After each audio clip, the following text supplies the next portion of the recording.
حضرت علی نے فرمایا، دو طرح سے چیزیں دیکھنے میں چھوٹی نظر آتی ہیں، ایک دور سے، دوسرا غرور سے۔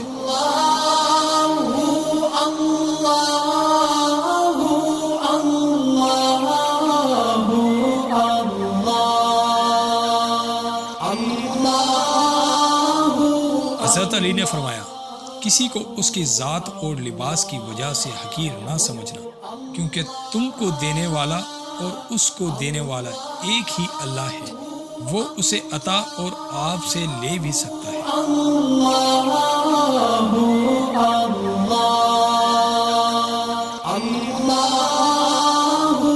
حضرت علی نے فرمایا، دوست کو دولت کی نگاہ سے مت دیکھو، وفا کرنے والے دوست اکثر غریب ہوتے ہیں۔